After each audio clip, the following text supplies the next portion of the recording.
Svi znamo da su mađioničarski trikovi samo deo iluzije i naravno jeftini trikovi koji u tolikoj brzini bivaju neprimećeni. Zato smo se mi udostojili istražiti trikove koje koriste neki od najvećih mađioničara sveta. Pa krenimo od Darcy Oaka i njegovog nastupa na britanskom Ja imam talent. Prva situacija.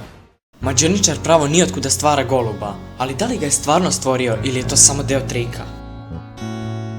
Ako malo više puta pogledate ovaj trik, da se primetiti da Darcy svog goluba vadi iz jakne ili šta god da je to. Sada ćemo usporiti video, a vi dobro obratite pažnju.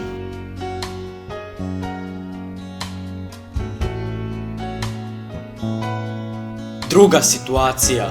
Mađioničar stvara jaje iz ničega, odnosno iz goluba, ali da li je to stvarno istina? Naravno da nije, fora je u istom pristupu, jaje izlazi iz desne ruke što se može vidjeti ako obratite pažnju na tu ruku i ako usporimo video.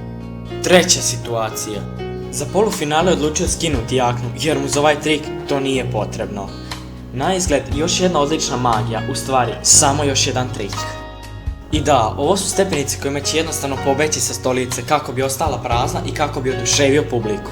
Iako je u pozadini mrak, kako se on ne bi video, da se uočiti da je skočio sa stepenica pravo na pod i onda jednostavno uzeo kameru i došao ispred svih. Nadam se da ste uživali u našem klipu o trikove mađioničara i ovo zapamtiti jednom zauvek, niko, ama baš niko ne može posjedovati neku vrstu magije.